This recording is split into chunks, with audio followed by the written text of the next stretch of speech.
Now, Eyewitness Sports. All right, welcome to Double OT with Mark Dondero, taping this Friday, December 22nd. Merry Christmas. Merry Christmas, yeah. Let's dive right in. The big story all week is the Alex Guerrero story with Tom Brady, reportedly, according to the Boston Globe, limiting his access to the team, traveling, sidelines, no player not named Tom Brady allowed to get help from Guerrero inside Gillette Stadium. Is this a big deal? I have all kinds of developing opinions on this Alex Guerrero by the minute. So they are continuing to develop right now even. I think it's a big deal. I think this is a big deal. Look, there's so many angles to this story. Now, with that being said, I think it's a big deal, but the Patriots are good at handling big deals. I don't think and it'll good at impact them on handling the field. big distractions. So yes, I think they will be able to put it aside and play football and win games and pursue what they want to pursue. But this is a big deal. This guy is, you know, the bestie of the best player on the team, the longest tenured player on the team, the most important player on the team, Bill Belichick's coach on the field. It's a very complicated situation in my mind. And I think that the division that has been created there is something that will have to continuously be monitored and is something that is touchy.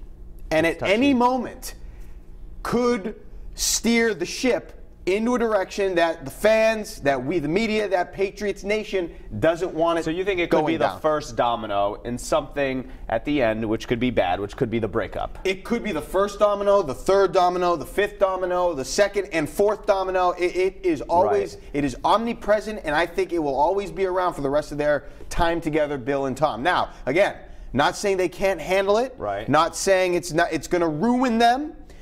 But it is something that is there. It is an elephant in the room, and I don't think it's going anywhere for the duration of their time with the Patriots. I think it's impactful in terms of Brady and Bill Belichick's relationship, which by all accounts over the years has purely been professional. They're not best friends. Right. Their coach, which I never had a problem with. Yes, he treats Brady by and large like the 53 other guys, except for this situation in that, all right, Tom, you can have your quarterback guru. You can work with them, even if it's to the side of what perhaps our strength and conditioning and doctors and medical staff say. But he's the quarterback. That's a unique position in football. If Alex Guerrero is saying no heavy weights, all pliability, and then the Patriots staff is saying go bench press and do squats at the highest amount possible, that's in direct opposition of each other. So that's where I think maybe someone from the staff went to Bill Belichick and like, hey, all our guys are going to Guerrero, and his maybe Eastern medicine stuff is in opposition of our Western medicine stuff, so they're butting heads. The players are like, Guerrero's telling us this, we're doing that. But specific to Brady and Belichick, if Brady loses his guy, and Belichick, if this is another situation where the relationship is strained, we're going to talk about this more in just a bit, but if Belichick wanted Garoppolo and Kraft said no, you need to keep Brady, and then Brady needs his guru guy. It's one of those things at some point, without a quarterback behind Brady, does Belichick at some point say, all right, I've had a great run, 5 years, 5 Super Bowls, I'm out of here? That is exactly the scenario that I'm alluding to, I guess. Look, it's not as simple as what you just said, but I think because it's always hovering over the program and hovering around these two people, Bill and Tom, that's always possible. And it could just make something small turn into something bigger. When there's underlying resentment, if it's in a marriage, if it's in a friendship, that could make small fights turn into bigger fights and small things turn into bigger things because there's always some resentment built up somewhere down there about that other scenario, even if the fight's not even about that. But we think they both can compartmentalize. I think they can. Day to day, focus on the game. Tom Brady was a little testy at the press conference today with Ben Volen of the Boston Globe. And pretty much denying the report. Yeah, he says, you don't know what our conversations are. But Bill Belichick, he's in charge of everything. So all his players going to this other guy who I don't think he probably likes all that much is him not being in control. We know Bill Belichick likes to be in control of everything. This is something that is out of his control. And it's something we, the media, have been talking about all week long instead of the Bills game. We know the Pats do well with distractions, but it's something that has been looming over them all week. Let me say one more thing. Bill Now, I don't know much about sports medicine, what is required to get a job, how you hire people, and admittedly, Bill doesn't either. He's not a doctor, remember? He says that all the time. So, my question would be, and maybe Bill will get asked this, maybe I'll ask it, I don't know, probably not. I don't know if I'm allowed to. But my question could be, or a question could be, hey Bill, have you ever thought about hiring this guy? Now, I don't know, is he really a quack? Because all I hear is player after player after player after person swear by this guy. Right. I mean, hey, I went to Alex four times and I was good. I don't think you could have him in your current staff because they have different ideologies. I get it. You'd have to completely flip it. But Bill Belichick is an innovator. And be like, hey, remember what we were doing, coaching staff? Strength and conditioning? Training staff, we're now doing it completely different. Yeah, Guerrero's the head guy. I know, but Bill is an innovator. He's about as powerful as you're going to get from a head coaching perspective in the NFL. Would you ever entertain the thought of bringing this guy in and accepting this guy? I think Guerrero's methods, and I'm not privy to them 100%, are more for the athletic type, skill position players, quarterbacks.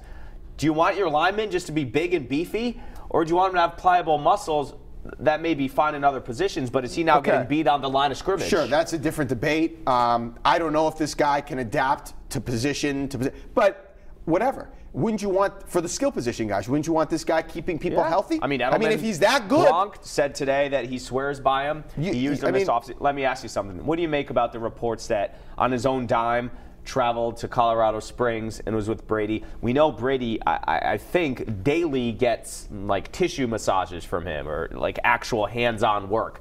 So Belichick sees him in the hotel lobby. Yeah. Dude, what are you doing here? Enough already. Look, but he's Brady's guy. Did Bill tell Tom directly, I don't want to see this guy, I don't want him in my sight? I don't know. Or did he just say he can't come on the team plan? He's the best player. He's been your franchise for your entire Patriots career. You have immense respect for the guy. I don't know what to make of that. I think it's fine if Tom. I mean, look, Brady's not some rebel. No. He's a good soldier. Right. If he wasn't told you can't have this, I'm sure it's fine. I mean, but it is an interesting situation, and I think it's a big deal. All right, what do we got next?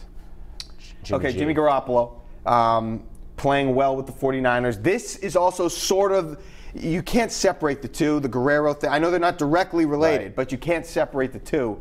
The question here is Jimmy Garoppolo's success making you rethink things? Well, this is on the heels of him going 3-0 as a starter, but more importantly, the NFL or the Niners releasing the mic'd up segment where he sounds like a leader and cool, calm, and collected, leading his team to a game-winning drive. And everyone's like, geez, Jimmy G is sort of as advertised, because all along the narrative was, well, he had 6 quarters with the Patriots. How good is he? And it's still only 3 games. There's no book on him yet, but he looks pretty good. And Brady's had some clunkers in the not too recent history. We've talked about this before. If Brady gets you one more Super Bowl, that's kind of been our agreement, then it kind of pays off. The day of the trade said, I'd rather have Garoppolo 12 to 15 years at a B to B plus level than Brady for 2 to 3 years left at an A minus level. If Brady gives you 4 more years, I think the trade is fine. But you have to question it a little bit, right? Because it seems like Belichick really liked this guy, thought he was the successor. On the teleconference the day he got traded, spoke glowingly about him, put him in a situation to succeed with a good coach in San Francisco.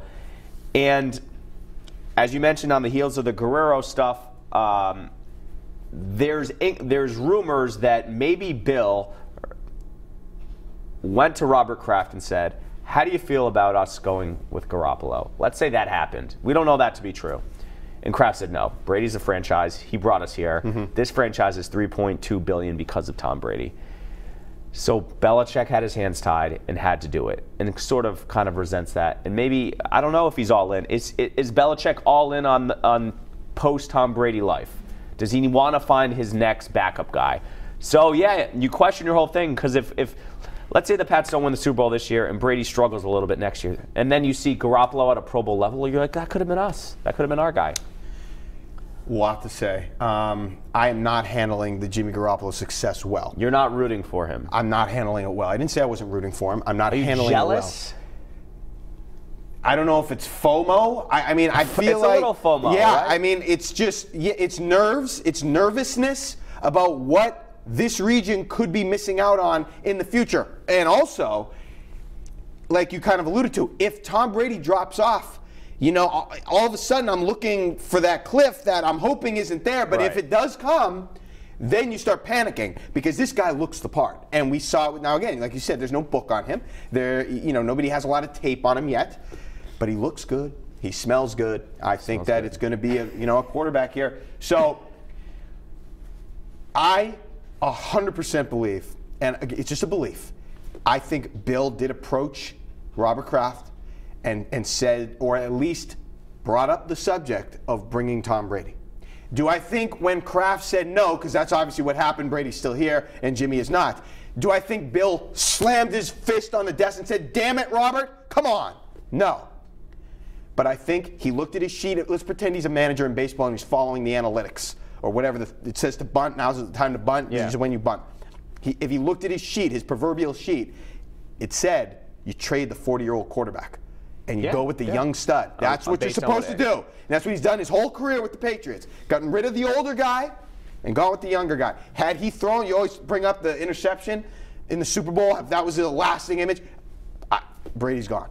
In my opinion, I think that's what would have happened. Am I saying that should have happened? What do you need from Brady in the future to make you, even if Garoppolo's a 10-time Pro Bowler, maybe wins a title or two in San Francisco, what makes you feel okay about it? You can sleep at night with the trade. If Tom Brady wins one more Super Bowl post Jimmy Garoppolo, I'll be able to sleep at night with the trade. Okay, I think that's fair. Yeah, I still won't feel great watching him after Brady's gone, win game after game and Super Bowl after Super Bowl, but I'll be able to live with it if Brady wins another one. Because what I don't want, my biggest fear, would be you could have had another one with Brady. Instead, you had Phillip Rivers for 12 years, and you got no Super Bowls, and he was good.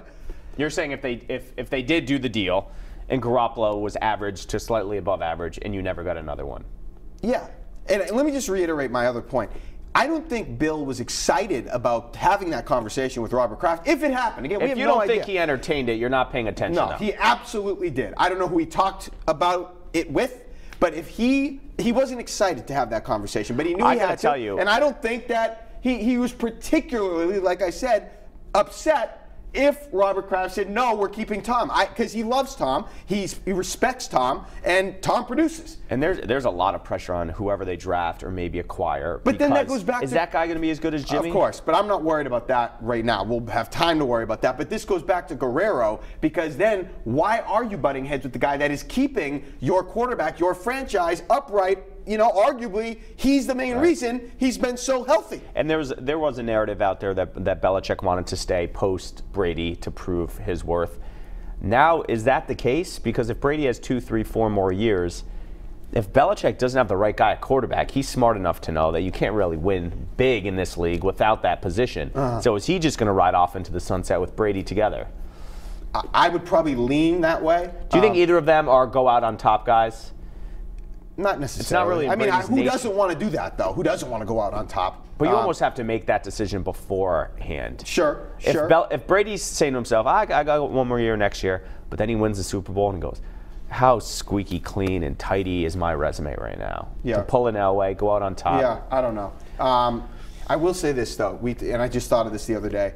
We talked about before that, and I believe that Bill Belichick would have appreciated or enjoyed the challenge of winning with another quarterback other than Tom Brady, whether it was legacy-driven or whatever. But what if he just kind of made a little transition?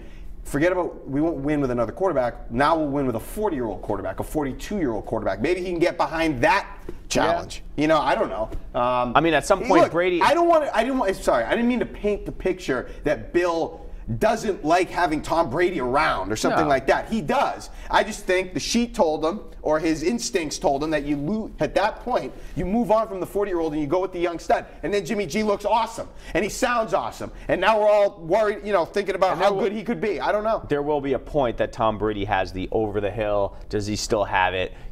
Give me one more fastball moment, in which he isn't the player that he used to be, but still pulls out a performance like that. So that at some point, he's just not always going to be the best player in the league. No, there's probably going to be a point where he's the 5th best quarterback in the league, but still playing. As we sit here today, we still think he's elite. Yeah, he's going to and can win the Super Bowl. All right, a couple quick ones left. Pat's Bills overshadowed by everything we've just been talking about. Are you worried about an upset? I'm worried about, I mean, that's an emotional game. You just won in Pittsburgh. I'm worried that you come back here at home. You know, you haven't been home in a while. You kind of think the crowd's going to get you a couple points. Obviously, they don't.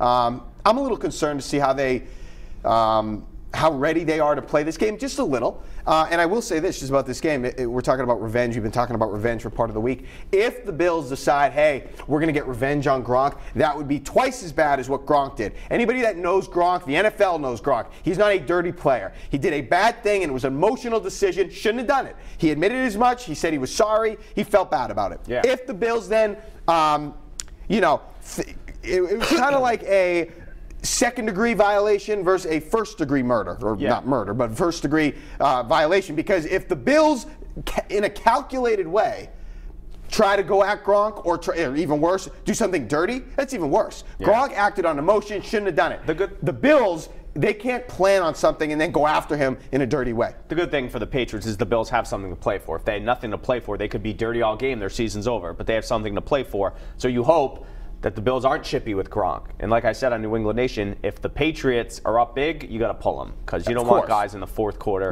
coming at his knees. I'm not worried about the upset. I actually prefer this situation where the Bills have something to play for, because when you're playing the Bills and they're 6-10 this time of year, or that'd be impossible, 6-8 this time of year, you know, you're not really. It's like the Miami game. You're like, we're in Miami, we're gonna be fine, well, and they weren't. You could play a little bit looser at that point too, and the Pats have everything to play for. They need to win out. You cannot forget the Steelers aren't losing to the Texans or the Browns, and the Jaguars, who have the tiebreaker with the Patriots, should the Pats lose, have San Francisco, who are improved with Garoppolo, and Tennessee, who's going to be fighting their playoff lives. So, last thing I'll say on this, it did feel like we all celebrated, as in Patriots Nation last week in Pittsburgh, like the Patriots accomplished something. It was a coronation or achieved of sorts. something. They didn't achieve anything yet. They haven't achieved anything.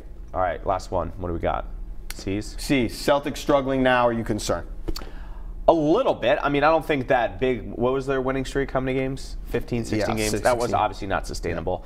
Marcus Morris, we're learning, is very important, because without him, they've struggled a little bit. They're not very big on their bench without him. Mm-hmm.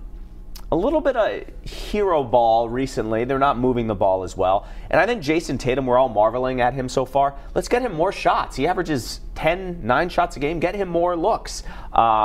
Listen, it's an 82-game season, long season. They think they still have the best record, and so I'm not putting the panic meter up. I think they've overachieved without Gordon Hayward.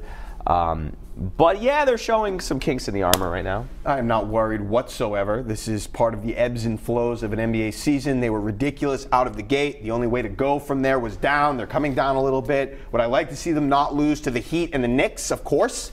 But you know, Kelly Olynyk, how many points did he score the other night? And Michael Beasley? I mean, come on now. So, yeah, that was disappointing. Am I concerned? Absolutely not. They'll figure it out. They're mentally tough. Maybe they won me over too much earlier in the season, but this is the NBA season. Yeah. This is how it goes. Even the best teams we see have these kind of lulls. And Stevens is too good of a coach. He's too good. They're too motivated. They're young. They're too hungry. They will figure it out. I am not worried at all. All right, that'll do it for the latest episode of Double OT. Catch the full episode online, WPRI.com. On iTunes, subscribe, search Double OT. For Mark Dondera, I'm Yanni Caracas. Happy holidays, everybody.